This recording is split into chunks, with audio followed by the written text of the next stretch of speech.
Boa noite para você, bem-vindo ao nosso JG que está começando agora. Vem ver os destaques desta terça-feira aqui comigo. E eu já começo te contando que os problemas do terminal da Praia Grande não acabaram junto com as obras de reforma de 2 plataformas. Agora tem outra interditada que está oferecendo riscos aos passageiros. E você vai ver também. Os transtornos de um dia de chuva em São Luís. Em 15 dias caiu chuva mais que o previsto para o mês inteiro. O índice pluviométrico já é o maior do que a média histórica de chuvas esperadas em janeiro aqui na capital. Mulher confessou ter assassinado o próprio marido no bairro Alexandra Tavares, região da Cidade Olímpica, para proteger o sobrinho. A polícia investiga outras motivações. As investigações apontam que o casal estava bebendo em um bar quando teriam começado a discutir, após Geilson sentir ciúme da esposa.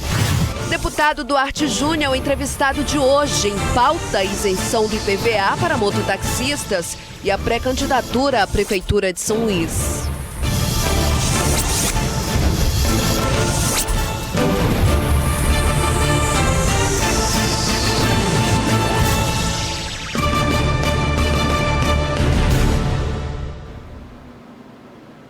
Depois que foram concluídas as obras de reforma de 2 plataformas no terminal de integração da Praia Grande, uma outra foi interditada. O repórter Eduardo Gomes explica mais isso para a gente. Após cerca de 90 dias, as plataformas 3 e 4 foram liberadas após receberem também um importante serviço. No ano passado, parte do terminal da Praia Grande foi interditado pela Defesa Civil. O órgão fez um laudo e constatou que o espaço apresentava sérios riscos aos passageiros. Agora, as plataformas 1 e 2 vão ser interditadas. A determinação foi da Vara de Interesses Difusos e Coletivos. E nós conversamos com o juiz Douglas Martins sobre esse assunto. Essas plataformas 1 e 2 não resistiriam a esse período chuvoso. Por isso que eu dei a decisão liminar, proferi a decisão liminar e mandei fazer com urgência as plataformas 3 e 4, para que elas pudessem ser liberadas antes da necessidade de interdição das 1 e 2. Finalmente foi concluída as plataformas 3 e 4, foi possível desinterditar essas plataformas 3 e 4. O fluxo de ônibus que estavam funcionando na 1 e 2 passou para 3 e 4, agora não tem mais risco para as pessoas lá. Como não há mais risco para as pessoas, nós liberamos o tráfego das pessoas por lá, desinterditamos essas e interditamos as plataformas 1 e 2.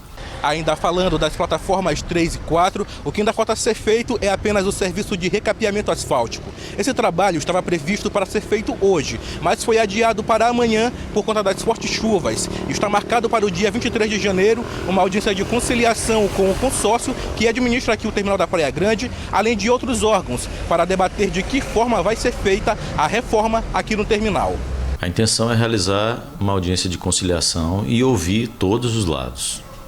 Nós até convidamos para essa audiência também outros usuários do terminal, que são o Sistema Semiurbano e a MOB, outros empresários que não têm contribuído com a manutenção dos terminais, mas usam esses terminais.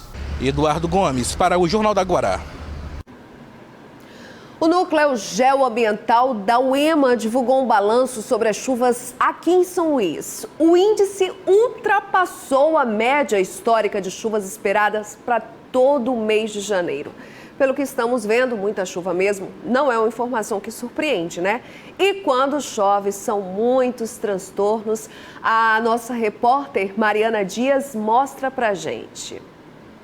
A chuva começou ainda de madrugada, quando amanheceu e o ludovicense precisou sair de casa, se deparou com parte da cidade embaixo d'água. Na primeira quinzena do mês, choveu em São Luís 255,2 milímetros, segundo o Núcleo Geoambiental. O índice pluviométrico já é o maior do que a média histórica de chuvas esperadas em janeiro aqui na capital. E a previsão dos meteorologistas é que o período chuvoso siga até o mês de julho. Usada por muitos motoristas logo nas primeiras horas do dia, a água acumulada deixou o trânsito mais lento, mesmo na via que era para ser expressa. No Mercado Central, ficou impossível passar com veículos pequenos e até mesmo a pé. O nível elevado da água fez comerciantes improvisarem barreiras de contenção. Com a pista alagada, o trânsito na Avenida Daniel de Latouche também ficou mais congestionado que o normal. Ao passar pelo Jaracati, mais pontos de alagamento. A via que liga o bairro ao Renascença e também ao São Francisco já é conhecida nesse período. E quando finalmente conseguiu passar por esse trecho, quem chegou ao Renascença se deparou com os mesmos problemas. Quem precisa trafegar pela Rua dos Cedros, Rua dos Ipês e ruas paralelas a essas, fica ilhado e o jeito é procurar outro caminho. Todo ano é isso, em todos os pontos da cidade. Infelizmente, nós estamos à mercê disso, né, do poder público não ver a situação da calamidade que é no período chuvoso de São Luís. Esse servidor levou quase meia hora para conseguir sair do bairro. Eu tô já acho que uma meia hora, eu gasto no meu trajeto para o serviço uns 10 minutos. Estou uma meia hora tentando passar em vários lugares alagados dessa forma. E foi para fugir dos pontos de alagamento que esse motorista de aplicativo parou numa rua da Coab próximo ao shopping para esperar a chuva passar. Tempo que quase custou a sua vida. As câmeras de segurança da rua registraram o momento em que o muro caiu em cima do carro que ele estava. Na hora que estava chovendo, né? Parei lá para esperar a chuva passar, que estava chovendo muito forte. E quando eu percebi era só um desabando, não deu tempo para nada, né? Sair nada. No local do acidente, os estragos causados pela chuva.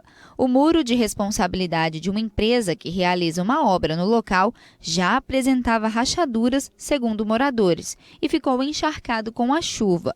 Mas quem passava por lá nem imaginava o risco que estava correndo. Normalmente eu preciso fazer alguns serviços aqui por perto e costumo estacionar meu carro aqui do lado mesmo, bem onde caiu o muro.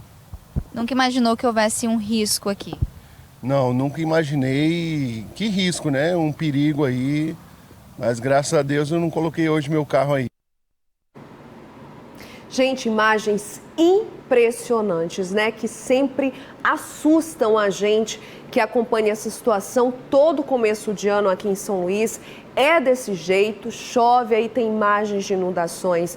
Aí fica aquela pergunta, a culpa é da chuva? É do período chuvoso ou da falta de infraestrutura da cidade? É de não ter uma drenagem para a água dessas chuvas ou até da falta de educação de muita gente que acaba jogando lixo nas ruas, não tem aí um local correto para descarte, esse lixo acaba entupindo bueiros.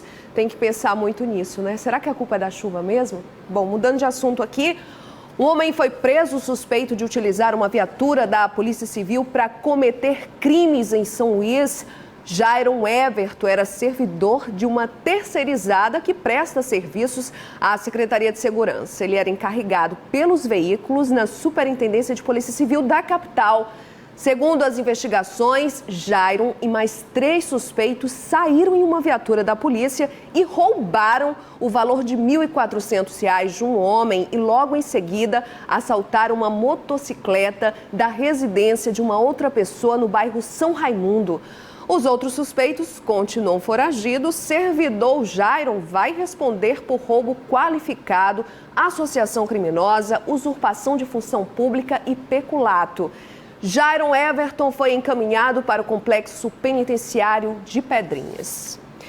E está presa no complexo penitenciário de Pedrinhas Patrícia de Jesus Silva, de 32 anos, suspeita de matar com golpes de faca o marido, Geilson Ribeiro. O crime aconteceu no último sábado lá na cidade operária. Geilson Ribeiro Bastos foi assassinado no último sábado no bairro Alexandra Tavares, região da cidade olímpica em São Luís. A esposa, Patrícia de Jesus, é a principal suspeita de praticar o crime. Na delegacia, ela assumiu que matou o marido e afirmou que fez isso para defender o sobrinho. Só que as investigações da polícia apontam uma versão bem diferente. Primeiro, que o sobrinho chegou a ser ouvido e durante o depoimento ele negou que a tia tenha brigado com o marido para lhe defender. As investigações apontam que o casal estava bebendo em um bar quando teriam começado a discutir, após Geilson sentir ciúme da esposa. Ele então decidiu sair do local e foi até a casa da mãe. A esposa acabou seguindo ele. Na residência, as discussões só aumentaram, tanto que a Patrícia pegou uma garrafa garrafa e disparou contra ele. O Geilson revidou e chutou a perna dela. Foi nesse momento que ele caiu e a Patrícia pegou uma faca e matou o marido. Após ser esfaqueado, Geilson ainda foi encaminhado para este hospital público, mas acabou falecendo antes de ser submetido a uma cirurgia. A polícia apreendeu a faca e ouviu testemunhas na cena do crime. Patrícia de Jesus foi presa em flagrante por homicídio e permanece no presídio feminino em Pedrinhas. Se condenada, pode cumprir até 20 anos de prisão. O procedimento será encaminhado para cá, para a Cidade Olímpica, e eu vou apurar a respeito da situação para verificar a possibilidade de dar continuidade às investigações. Mas, ao que tudo indica, o homicídio foi plenamente esclarecido. Uma pausa bem rápida, eu volto já com uma entrevista com o deputado estadual Duarte Júnior e a audiência pública que aconteceu hoje à tarde na Assembleia Legislativa em pauta a isenção do IPVA para mototaxistas. São os assuntos que a gente volta já já para mostrar para você.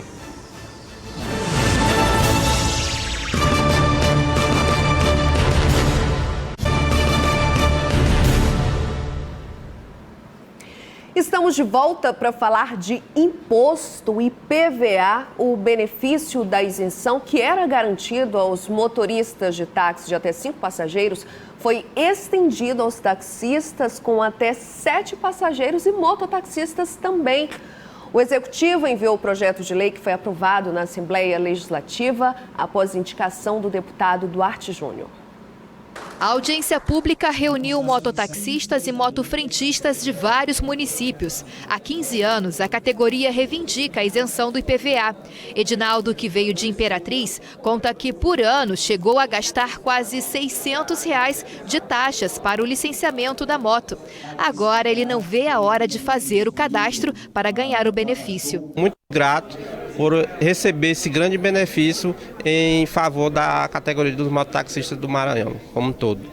A lei foi aprovada no final do ano passado e isenta de IPVA e licenciamento os mototaxistas proprietários de motos de até 200 cilindradas. Os procedimentos de isenção serão realizados pelo site da Secretaria de Fazenda do Estado, Cefaz. E como o procedimento é novo, a previsão é de que o sistema comece a funcionar a partir de fevereiro.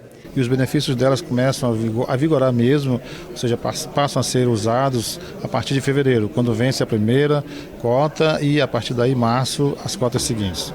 Além do benefício do IPVA, que é a isenção do IPVA, tem a taxa de licenciamento também, que vai ser isenta, tanto do taxista como do mototaxista. E nós agora, da Cefaz e o Detran, vamos trabalhar juntos para preparar o sistema para atendê-los a partir de fevereiro. O Maranhão tem mais de 200 mil mototaxistas e motofrentistas cadastrados na federação da categoria. Com a nova lei, a expectativa é também regularizar quem ainda trabalha sem nenhum tipo de autorização.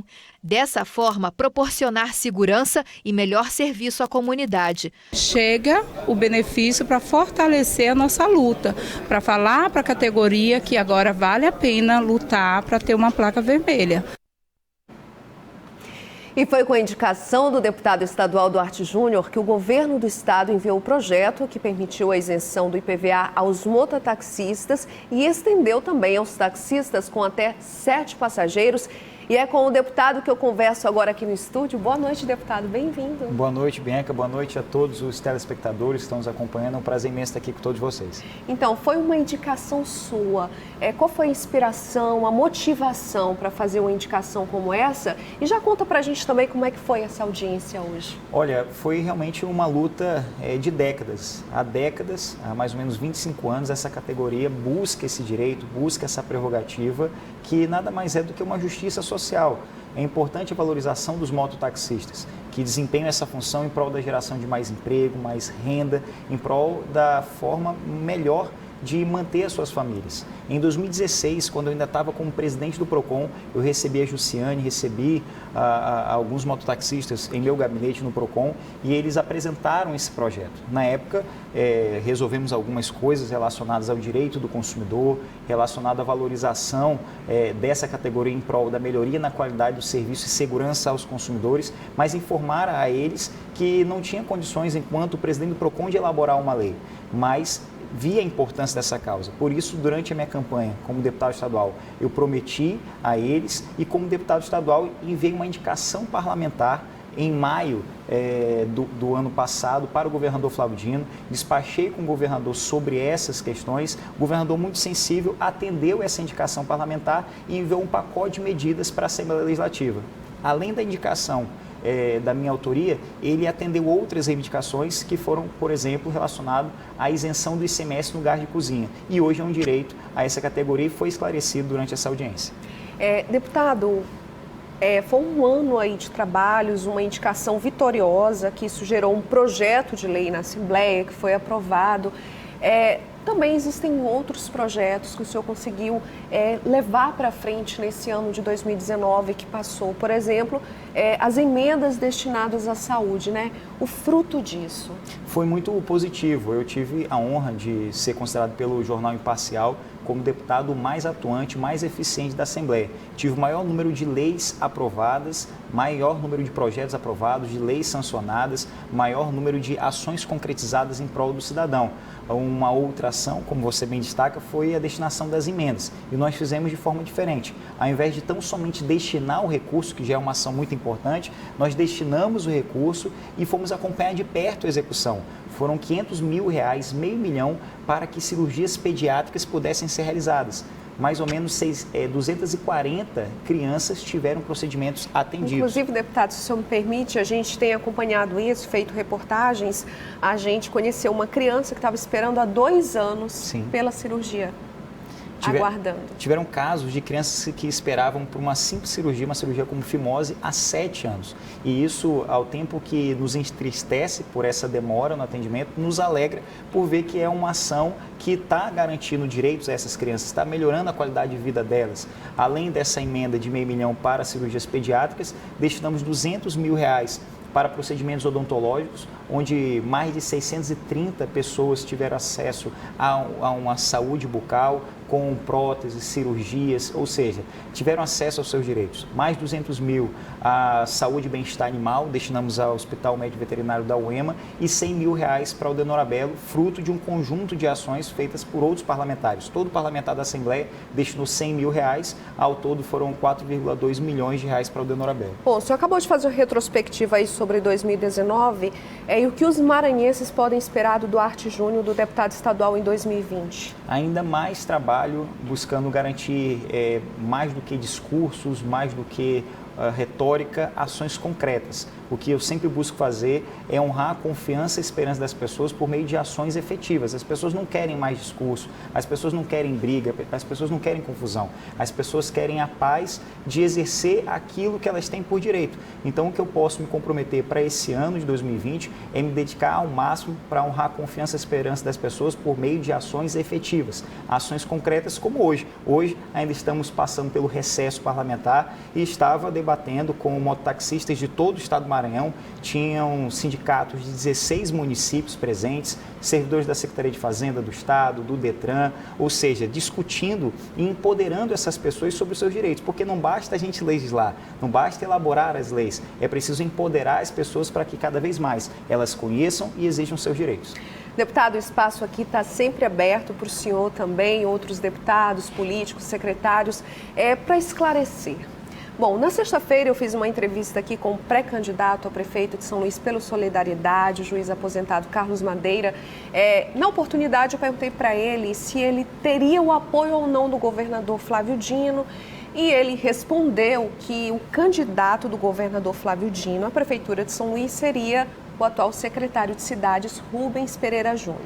Bom, isso gerou polêmica no fim de semana em muitos meios de comunicação, falando como se fosse já uma declaração do governador, sendo que o governador não deu uma declaração oficial. Nós abrimos espaço aqui ontem para o secretário Rubens Pereira Júnior. Ele falou que ainda é um debate prematuro, que ele sempre andou com o governador Flávio Dino e que o partido só vai tomar uma posição em março, aí depois do Carnaval. Então, gostaria de abrir um espaço aqui para o senhor também falar. O senhor é do partido PCdoB, é o partido do governador Flávio Dino, faz parte da base governista e também almeja concorrer à Prefeitura de São Luís. Então, o que o senhor falaria dessa declaração do juiz aposentado, que agora é pré-candidato à Prefeitura de São Luís, e também abrindo esse espaço para o senhor comentar? Olha, Bianca, agradeço pela oportunidade. Eu não estava nessa conversa, um pronunciamento do Madeira a respeito de um diálogo entre ele e o governador Flávio Dino. O que eu posso destacar é que o governador ele tem um partido, mas ele não vai ter um candidato nessas eleições. Faz parte da base do governador Flávio Dino 16 partidos. Foram 16 partidos que contribuíram, cada um com aquilo que tem de melhor, para que hoje nós tivéssemos, mais uma vez, o governador Flávio Dino, ou seja, o governador Flávio Dino reeleito governador do estado do Maranhão. Para as eleições municipais, existem bons nomes, vários nomes aí que almejam a Prefeitura de São Luís, que almejam disputar essa eleição.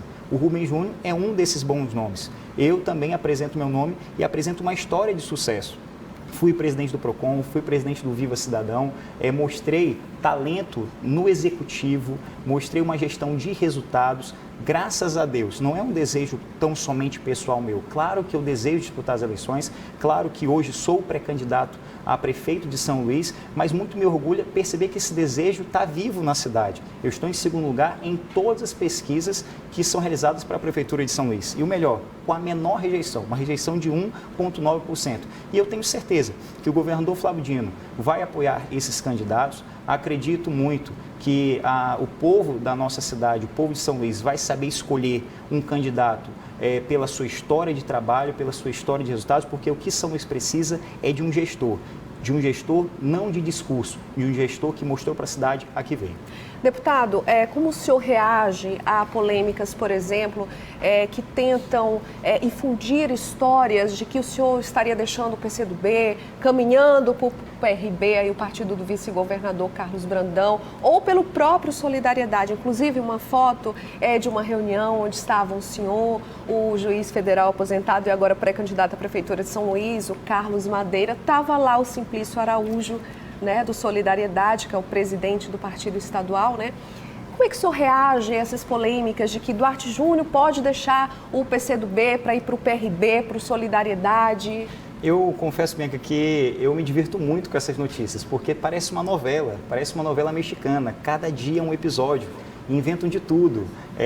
Inclusive, tudo pode acontecer, inclusive nada. Mas uma coisa que realmente não tem condições de acontecer é eu me reunir a uma mesa para discutir o futuro da minha noiva como se ela fosse vice-prefeita de alguém. Se ela fosse candidata ou se almejasse isso, ela estaria à mesa discutindo, porque ela, como uma boa mulher, ela sabe definir o que é melhor para ela. Mas ela não será candidata nem a vereador, nem a prefeito, isso porque ela me falou, não é um desejo dela. O que ela deseja realmente é ser primeira-dama de São Luís.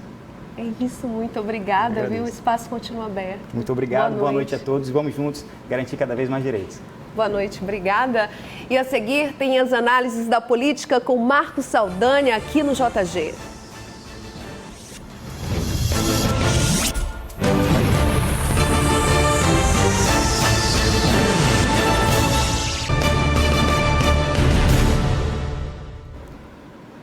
E a política continua aqui dominando a nossa pauta no Jornal da Guará e por isso Marcos Saldanha já está aqui. Marcos, boa noite, bem-vindo aqui. Boa noite, Bianca. Bom início de semana aí para todo mundo, porque as notícias políticas estão cada vez mais quentes, né? É isso, não param. Não param. E a muita polêmica. Pois é, muita polêmica. E é engraçado que a gente tem dito sempre, embora seja um ano de eleição municipal, os holofotes estão divididos entre a eleição presidencial, né, de 2022 e essa. Eu diria até que em determinados momentos a eleição presidencial fala mais alto. O início de semana só dá a eleição presidencial. Como esse final de semana agora, por exemplo, nós voltamos de novo a ter a discussão da sucessão presidencial 2022 em cena, né? O governador Flávio Dino, ele teve encontros aí que deu o que falar aí na imprensa nacional, né? Bom, ele teve vários encontros. O mais recente agora foi com o ex-presidente Fernando Henrique Cardoso. Muito provavelmente esses encontros que ele vem fazendo agora, essa aqui é a imagem, né, que tem aí quer dizer, o PSDB, um governo considerado neoliberal, mas ao mesmo tempo o Flávio Dino tem justificado que esses encontros são justamente para a construção de uma frente ampla em defesa da democracia. Ou seja, segundo ele, palavra deles, o momento de obscurantismo exige uma estratégia de unidade, buscar uma unidade. Então, essas conversas não é a primeira que ele tem com o ex-presidente Fernando Henrique Cardoso, mas é justamente tentando pensar 2022. Veja como 2022 está extremamente presente agora em 2020. Bom, uma outra reunião que ele teve também, um outro encontro político que o governador Flávio Dino teve, foi exatamente com o ex-presidente Lula também, né? Quer dizer, outro nome aí que continua muito vivo no cenário eleitoral. Houve um encontro, um debate, e nessa conversa a gente tem falado já disso, que o Lula falou que por que não, né, o Flávio Dino ser candidato a presidente. Por outro lado, teve aquela polêmica que ele teria que deixar o PCdoB, o PCdoB considerou isso como uma canelada, alguns dirigentes, né? Mas o Lula falou, não, isso é natural, né? Ele vai precisar de um partido com um campo de atuação muito maior. Mas o que o Flávio, na verdade, tem tentado fazer é formar um arco de aliança forte, que caminhe do centro até a esquerda. E ele sabe que esse é o caminho, ou talvez o único caminho possível para construir isso. Outro encontro recente, inusitado, né, que a gente também já falou, é com o empresário e apresentador da TV Globo, o Luciano Huck. Quer dizer, para muitos, talvez o mais insólito dos encontros, né? O Luciano Huck tem se movimentado desde depois desse encontro, passadas. Marcos, pois é. Eu acompanhei aí uns sites de notícias em que a Globo já está até pensando no nome para substituir o Luciano Huck. Pois é, que aí seria, né, um pré-candidato, e aí causou estranheza, né, de um empresário com o governador que é do PCdoB. Esse encontro talvez seja o que diga melhor o que o Flávio está buscando, quer dizer, o diálogo com esses campos aí, mais ao centro talvez, ou até uma direita, mas não uma extrema direita, justamente para tentar formar um grupo partidário extremamente forte. Bom, há um problema nessa esquerda toda que tenta se consolidar com essa frente, que é o Ciro Gomes, né? O Ciro Gomes já foi candidato a presidente várias vezes e hoje o presidente nacional do PDT, né, falou, o Lupe, que o Ciro Gomes indiscutivelmente estará na disputa e será candidato a presidente, que o Ciro não abre mão. Então, veja... Então isso causa um desequilíbrio ali naquele núcleo que está tentando se formar? Você lembra que o Ciro Gomes criticou muito o Lula quando o PT não o apoiou, né, no segundo turno ali das eleições, ou até antes mesmo, formando uma chapa Haddad e Ciro Gomes. Eu lembro que o Ciro, na época, até falou que esse seria o Dream Team. Ele como candidato a presidente, o Ciro, e o Haddad como vice. Eu entrevistei pessoalmente na rádio o Haddad disse que estava muito honrado, mas que naquela época não havia plano B. O plano A, B, C, D era o Lula. Só que a gente sabia que o Lula não seria candidato e naquela época o PT insistiu, manteve a candidatura do Haddad e o Ciro manteve a candidatura dele. Não indo para o segundo turno, ele se afastou da disputa eleitoral, foi para fora. Isso causou um mal-estar muito grande na esquerda, né? Até nos próprios eleitores dele, criou um certo constrangimento. E aí o que acontece? Essa fala do Ciro, como você falou, desequilibra, porque só tem uma forma da esquerda vencer as eleições. E essa forma vai ser como? Formando uma unidade. Com a direita e a esquerda formando um grupo que dê credibilidade, que dê governabilidade para o país. Então, é muito possível que o novo presidente ele saia desse arco de aliança. Claro que o Bolsonaro, né, ou o Moro, por exemplo, estão ali, né, já tem ali um espaço garantido, e a esquerda ou a centro-esquerda para vencer ou até levar as eleições para o segundo turno, vai ter que fazer esse arco de aliança, e hoje o Ciro Gomes se torna um elemento difícil de fazer uma conciliação aí, né, nesse cenário. E tem mais, como é que fica a questão do palanque aqui no Maranhão, né? Porque o governador Flávio Dino, agora ele tem um arco de aliança muito grande, né? Você conversou ainda há pouco com o Duarte Júnior, ele falou que a eleição do governador e a reeleição foi feita, né, exatamente com um grupo arco, de 16 né? partidos. 16 partidos. Eu lembro que em alguns momentos a organização dessa chapa teve críticas, teve contrapontos. E ele falou que sem a unidade, sem a aliança, inclusive ele já disse até que ele, embora ele seja do PCdoB, filiado, ele representa todos esses partidos que ele estão na coligação, estão no arco de aliança dele. Mas aí a eleição municipal é um assunto para quinta-feira, justamente para a gente discutir, porque também tem dado o que falar. É isso, Marcos. Muito obrigada. Esteja de volta aqui na quinta-feira, já com o Hugo Reis aqui no jornal, que eu estou entrando em férias, viu? Opa, aproveite. Boas férias, então. Tá bom, obrigada, Marcos. Okay, até a próxima.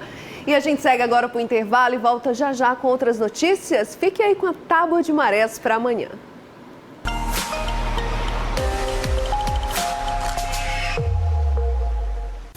Às 6h01 tem a primeira praia-mar do dia, com 4,8 metros. Ao meio-dia e 14 minutos tem baixa-mar, com 1,3 metro. E a segunda praia-mar da quarta-feira vai ser a partir de 18h15, com 5,3 metros.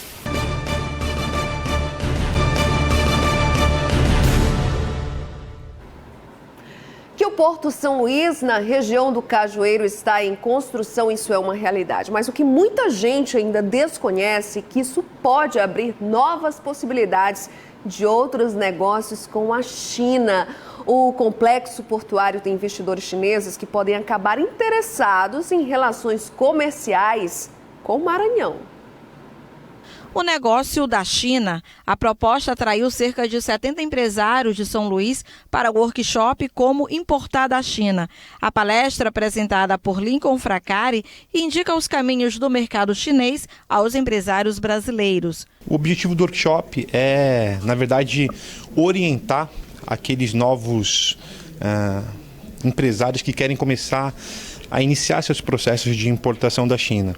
Ou seja, o que a gente está mencionando lá dentro? Primeiro, quebrando alguns mitos, né, da importação com China e trazendo informações novas relevantes que podem e vão, na verdade, começar a direcionar essa mentalidade deles para essa questão de importação e para essa questão de importação com a China. Com o mercado cada vez mais aberto, a China hoje é um dos mais importantes parceiros comerciais do país. No Maranhão, a construção do Porto São Luís tem a chancela da gigante chinesa CCCC. A relação comercial com o país asiático já contou com a visita de empresários maranhenses à China em 3 diferentes missões. Como a Secretaria da Indústria e Comércio, ao longo desses 5 anos, vem trabalhando com as missões à China, já tivemos 3, que o secretário Simplício realizou, juntamente com outros empresários, começou a ver essa necessidade de mais informações.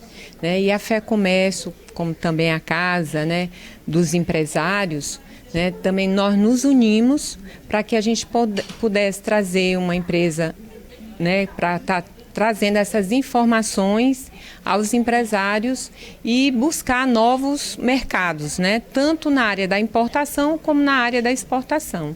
Para a Federação do Comércio de Bens, Serviços e Turismo, FEComércio, este é o momento inicial, onde os empresários maranhenses passam a conhecer e analisar as vantagens ou não de negócios com a China. Tudo que é de informação, nós estamos vivendo hoje uma época altamente moderna, E o empresário tem que se atualizar e verificar as possibilidades se ele de fato deve operacionalizar com esses países. Não só com a China, acredito que isso vai evoluir. Aqui, amanhã tem mais, a partir de 6h30 pelos próximos dias. Você vai ficar aqui na companhia do jornalista Hugo Reis. Então, até o nosso próximo encontro. Tchau, obrigada.